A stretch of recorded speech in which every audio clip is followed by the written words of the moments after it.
Friends, Bollywood ఎలాంటి industry అంటే ఇక్కడ ప్రతిరోజు లక్షల మంది సినిమాల్లో అవకాశాల కోసం ఆడిషన్స్ ఇస్తారు. అలాగే బాలీవుడ్ లో అవకాశాలు దొరకాలంటే భారీ మొత్తంలో డబ్బు ఉండాలి, లేకపోతే సినీ బ్యాక్గ్రౌండ్ అయి ఉండాలి. ఇవి రెండు లేకపోతే తమ బుర్రని వాడాలి.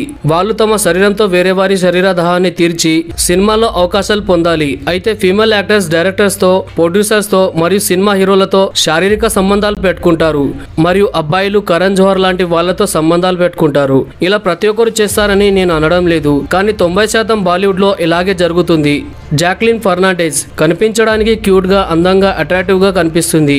మీలో కొంతమందికి ఈమె క్రష్ గా కూడా ఉండవచ్చు. కానీ అమాయకంగా కనిపించే ఈ అమ్మాయి తెర వెనుక ఉన్న అసలు మొహం తెలిస్తే మీకు ఈమె అస్సలు నచ్చదు. అయితే ఈ వీడియోలో మీరు ఈమె గురించి మీకు తెలియని రహస్యాల గురించి తెలుసుకోబోతున్నారు.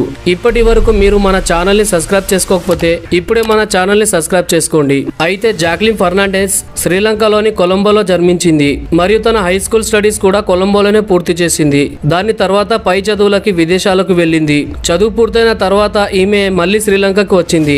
దాని తర్వాత ఆమె మోడలింగ్ స్టార్ట్ చేసింది. 2006లో ఈమె మిస్ శ్రీలంకగా మారింది. అందుకనే ఈమెని శ్రీలంకన్ బ్యూటీ అని కూడా పిలుస్తారు. మోడలింగ్ సమయంలో ఆమె బ్రాన్ దేశానికి చెందిన రాజు అయిన హసన్ బిన్ అలీ ఖలీఫాతో సంబంధం పెట్టుకుంది. మిస్ శ్రీలంక అయిన తర్వాత జాక్లిన్ ఫెర్నాండెజ్ కొన్ని ఆల్బమ్స్ లో, సాంగ్స్ లో నటించే అవకాశం వచ్చింది. కొన్ని సంవత్సరాలు అక్కడ పనిచేసిన తర్వాత ఎక్కువ డబ్బు వస్తుందని ఆమె భారతదేశానికి వచ్చేసింది. బాలీవుడ్ లో పని చేయడానికి ఈమె ఆడిషన్స్ ఇవ్వడం స్టార్ట్ చేసింది. అయితే ఎలాగోలా ఆమెకి అలాదీన్ అనే మూవీలో నటించే ఛాన్స్ వచ్చింది. ఈ మూవీలో రితేష్ దేశ్ముఖ్, సంజయ్ దత్ మరియు అమితాబ్ బచ్చన్ తో పాటుగా పనిచేసింది. కానీ ఈ మూవీ చాలా దారుణంగా ఫ్లాప్ అయింది. దాని తర్వాత ఈమెకి ఎవరు కూడా గుర్తింపు ఇవ్వలేదు. అయితే మూవీ చేస్తున్న సమయంలో ఈమెకి రితేష్ దేశ్ముఖ్ బ్యాక్గ్రౌండ్ ఏమిటో తెలుస్తుంది.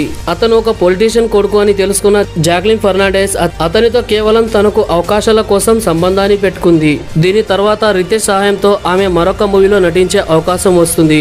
ఆ మూవీ పేరు జానే కహా ఆయే హై. కానీ ఈ మూవీ కూడా చాలా దారుణంగా ఫ్లాప్ అయింది. ఈ మూవీ ఫ్లాప్ అయిన తర్వాత 5 సంవత్సరాల తర్వాత ఈమెకు సాజిద్ ఖాన్ తో పరిచయం అవుతుంది. సాజిద్ ఖాన్ ఆమెకి హౌస్ఫుల్ మూవీలో ఐటమ్ సాంగ్ చేసే అవకాశం ఇస్తాడు. ఈ సాంగ్ చాలా పాపులర్ అయింది. దాంతో ఈమెకి మంచి పేరు వచ్చింది. ఈ సాంగ్ చేస్తున్న సమయంలో సాజిద్ ఖాన్ ఎంత పెద్ద డైరెక్టరో ఆమెకు అర్థమైంది మరియు అతనితో రిలేషన్షిప్ లో వెళ్ళింది. ఈ మూవీ తర్వాత ఆమెకి మరొక సినిమాలో అవకాశం వచ్చింది. ఆ సినిమా పేరు మర్డర్ 2. ఈ మూవీ మంచి హిట్ అయింది. అలాగే ఈ మూవీలో ఇమ్రాన్ హస్మీతో చాలా క్లోజ్ సీన్స్ లో నటించింది. అలాగే ఇమ్రాన్ హస్మీతో కూడా కొంత సమయాన్ని గడిపింది. ఆ తర్వాత ఆమె చాలా పాపులర్ అయిపోయింది. సాజిద్ ఖాన్ ఈమె మాయలో ఎంతగా పడిపోయాడంటే ఈమెను తన హౌస్ఫుల్ 2 మూవీలో లీడ్ రోల్ లో ఛాన్స్ ఇచ్చాడు. అయితే ఈ మూవీ మంచి హిట్ ని సొంతం చేసుకుంది. ఈ మూవీ తర్వాత సాజిద్ ఖాన్ ఆమెని పెళ్లి చేసుకోవాలనుకున్నాడు. కానీ ఆమె దానికి సమాధానంగా నేను హీరోయిన్ గా పాపులర్ అయిన తర్వాత పెళ్లి చేసుకుంటాను అని చెప్తుంది.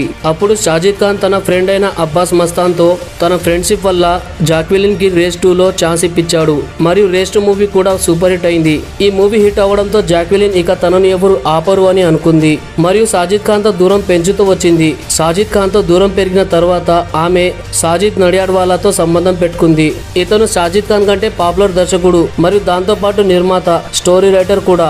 మన తెలుగు మూవీస్ ని హిందీలో డబ్బింగ్ చేసే గోల్డ్ మైన్ ఛానల్ ఇతనిదే. సాజిద్ నడియాడ్వాలా తర్వాత ఆమె బాలీవుడ్ లో కొత్తగా వచ్చే అమ్మాయిలకి ఛాన్సులు ఇచ్చే హీరో సల్మాన్ ఖాన్ తో పరిచయం ఏర్పరచుకుంది.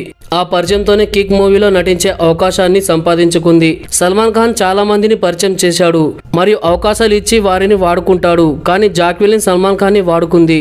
జాక్విలిన్ ఫెర్నాండెజ్ సాజిద్ నడియాడ్వాలాని వదిలేసి సల్మాన్ ఖాన్ తో రిలేషన్షిప్ లో వెళ్తుంది. అయితే సల్మాన్ ఖాన్ ఐశ్వర్యరాయ్ ని వదిలేసి మిగతా హీరోయిన్స్ అందరూ కూడా ఫారిన్ హీరోయిన్స్ తో డేట్ చేసేవాడు. అలాంటి సల్మాన్ ఖాన్ కి జాక్విలిన్ చాలా ఈజీగా దొరికేసింది. వీళ్ళిద్దరూ దగ్గరయ్యారు మరియు సల్మాన్ ఖాన్ ఆమెకి బాలీవుడ్ లో వరుసగా సినిమా ఆఫర్లు ఇప్పించాడు. అయితే దీని తర్వాత బ్రదర్స్ మూవీ షూటింగ్ లో అక్షయ్ కుమార్ తో కూడా ఈమె పరిచయం ఏర్పడింది. దాని తర్వాత ఏ జెంటిల్మ్యాన్ అనే మూవీలో సిద్ధార్థ్ మల్హోత్రాతో నటిస్తున్నప్పుడు అతనితో ప్రేమలో పడింది. ఈ మూవీలో ఒక సీన్ లో కిస్ చేయాల్సి వస్తుంది. అప్పుడు షూటింగ్ లో వీళ్ళిద్దరూ నటిస్తున్నప్పుడు దర్శకుడు ఎంత చెప్పినా వినకుండా వాళ్ళు ముద్దు పెట్టుకోవడం ఆపడం లేదు. అయితే దాని తర్వాత వీళ్ళిద్దరూ రిలేషన్షిప్ లో ఉన్నారని అందరికీ తెలుస్తుంది. ఈమె నెట్వర్క్ 100 కోట్లు అయినప్పటికీ లాక్డౌన్ కి ముందు ఈమె దగ్గర ఇల్లు కూడా లేదు. ఈమె ఎవరితో అయితే డేట్కి వెళ్తుందో వాళ్ళ ఇంట్లోనే ఉండిపోయేది. లాక్డౌన్ సమయంలో ఈమె సల్మాన్ ఖాన్తో సమయాన్ని గడిపింది. లాక్డౌన్ మొత్తం తనతో పాటు ఉన్నందుకు సల్మాన్ ఖాన్ ఈమెకి ₹1 కోటి విలువ చేసే ఒక ఫ్లాట్ ని కూడా గిఫ్ట్ గా ఇచ్చాడు. ఈమె అసలు రహస్యం ఎప్పుడు బయటపడిందంటే ఎప్పుడైతే సుకేష్ చంద్రతో ఉన్న ఫొటోస్ బయటపడిందో అప్పుడు. సుకేష్ చంద్రశేఖర్ ఒక అతిపెద్ద మోసగాడు.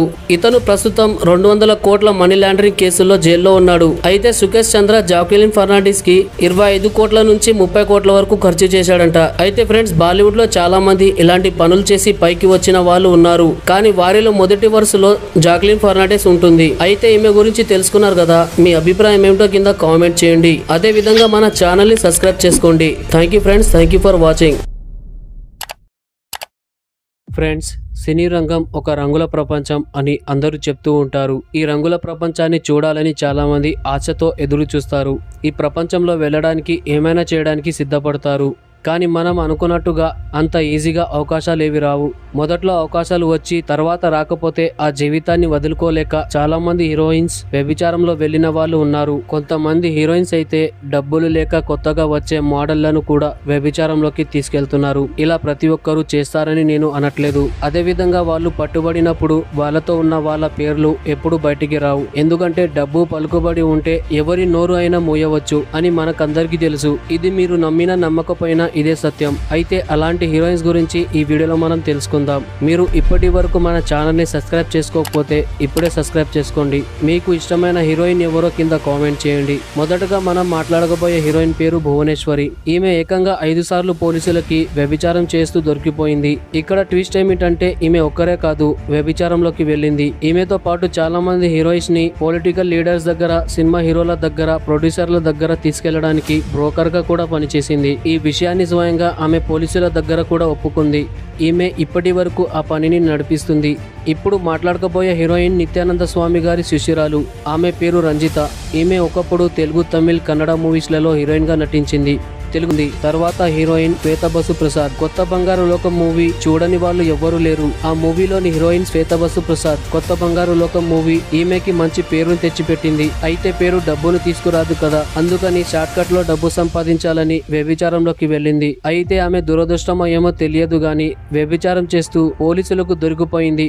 జైలు నుంచి బయటికి వచ్చి ఈమె హిందీ చిత్రాలలో నటిస్తుంది. అంతేకాదు ఒక దర్శకుడిని పెళ్లి చేసుకుంది. అతని పేరు రోహిత్ మిట్టా. కానీ కొన్ని నెలలకే వీరికి విడాకులు అయింది. బాలీవుడ్ లో వెళ్లిన తర్వాత శ్వేత బసు ప్రసాద్ అక్కడి కల్చర్ కి బాగా అలవాటు పడింది. అక్కడ కూడా వ్యభిచారం చేయడంతో ఎవరు పడితే వాడితో వెళ్లిపోవడంతో అతను కేవలం 8 నెలల్లోనే విడాకులు ఇచ్చేశాడు. ఆ తర్వాత ఆమె ఆల్ట్ బాలాజీ లాంటి be great OTT web series లో నటిస్తూ తన జీవితాన్ని కొనసాగిస్తుంది. బాలీవుడ్ గురించి మాట వచ్చింది కాబట్టి ఇప్పుడు మనం షెర్లిన్ చోప్రా గురించి మాట్లాడుకుందాం. ఈమె ఫామ్ హౌస్ లలో ఎక్కువగా పార్టీస్ చేసేది. అందులో బాలీవుడ్ హీరోయిన్స్ ని తీసుకెళ్లి డ్రగ్ మాఫియాని నడిపేది. అదే విధంగా అక్కడ విపరీతంగా వ్యభిచారం అనేది జరిగేది. ఇలా చేస్తూ ఒకసారి పోలీసులకు దొరికిపోయింది. ఇప్పుడు బయటికి వచ్చి సినిమాల్లో అవకాశాలు లేక మళ్ళీ అదే పని ఎవరికి తెలియకుండా చేస్తుంది.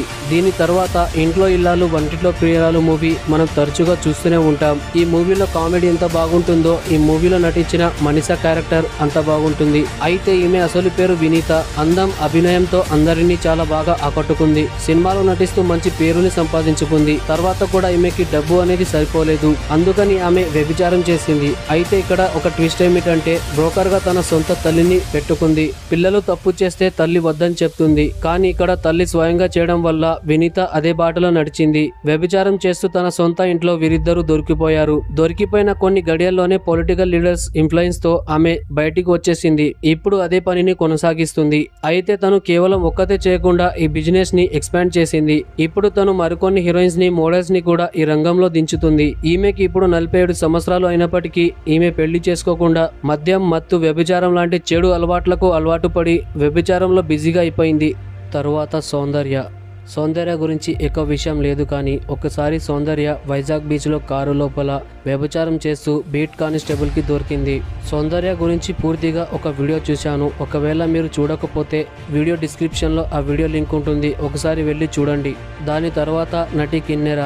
ఈమె తెలుగు సినిమాల్లో, సీరియల్లో కూడా నటించింది. బ్రహ్మానందం నటించిన బాబాయ్ హోటల్, టాప్ హీరోస్ లాంటి మూవీస్ ని ఈమె చేసింది. అయితే వ్యభిచారం చేయడమే కాకుండా తనతో పాటు పనిచేసే సీరియల్ యాక్టర్స్, మోడల్స్ ని కూడా మరియు కొత్తగా ఛాన్స్ల కోసం ఎదురు చూసే అమ్మాయిలను కూడా ఈమె వ్యభిచారంలోకి దించింది. వీళ్ళను ఆమె పొలిటికల్ లీడర్స్, హీరోస్లకి, ప్రొడ్యూసర్లకి సప్లై చేసింది. అలా చేస్తూ ఆమె ఒకసారి పోలీసులకి దొరికిపోయింది. అయితే ప్రస్తుతం అవన్నీ మానేసి సీరియల్స్లో పనిచేస్తుంది. బీటెక్ బాబులు అనే మూవీలో నటించిన దివ్యశ్రీ ఈమె చిన్న చిన్న క్యారెక్టర్లు చేస్తూ తన జీవితాన్ని కొనసాగిస్తుంది. కానీ ఈమెకి ఛాన్సులు రాకపోవడంతో, ఆర్థికంగా వెనుకబడిపోవడంతో వ్యభిచారం చేయడం మొదలుపెట్టింది. అలా చేస్తూ ఉండగా గుంటూరులో ఒక హోటల్లో నెల రోజులు ఉండడంతో ఆ హోటల్ వాళ్ళు పోలీసులకి ఇన్ఫార్మ్ చేశారు. అయితే పోలీసులు కస్టమర్తో ఉన్నప్పుడే రెడ్ హ్యాండర్గా పట్టుకున్నారు. తెలుగు అమ్మాయి అయిన శ్రావణి, ఈమె హిమబిందు లయ అనే సీరియల్లో నటించింది. ఈ సీరియల్లో వచ్చిన పేరుతో ఆమె వ్యభిచారం చేయడం మొదలుపెట్టింది. అయితే ఈమె వ్యభిచారం కోసం వేరే చోటును వెతుక్కోక తన సొంత ఇంట్లో చేసింది. దానివల్ల పక్క ఫ్లాట్లో ఉన్న వాళ్ళకి డౌట్ వచ్చి ఆ సమయంలో ఆమె ఇలా బయటపడింది. ఇక ఆఖరిగా మన టాలీవుడ్ ఆర్టిస్టులైన జ్యోతి మరియు సైరాబానులు 2010లో పోలీసులకు దొరికారు. వీళ్ళతో పాటు 7 ఫీమేల్ ఆర్టిస్టులు కూడా దొరికారు. దాంతో ఈ న్యూస్ వైరల్గా మారింది. అయితే దాని తర్వాత కూడా వాళ్ళు బయటికి వచ్చి సినిమాల్లో చిన్న చిన్న పాత్రలు చేస్తూ బతుకుతున్నారు. అయితే ఫ్రెండ్స్, వీళ్ళు ఇప్పటి వరకు పోలీసులకు దొరికి బయటికి వచ్చిన వాళ్ళు. అయితే దొరకని హీరోయిన్స్ ఇంకా చాలామంది ఉన్నారు. డబ్బు సంపాదించడం తప్పు కాదు, కానీ ఈ విధమైన కార్యకలాపాలు చేస్తూ సంపాదించడం అనేది సమాజంపై చెడు ప్రభావాన్ని చూపిస్తుంది. అయితే దీని మీద మీ అభిప్రాయం ఏమిటో కింద కామెంట్ చేయండి. అదేవిధంగా ఈ వీడియోకి పార్ట్ 2 కావాలంటే కింద కామెంట్ చేయండి. ఈ వీడియోని చూసినందుకు ధన్యవాదాలు. Thank you friends, thank you for watching.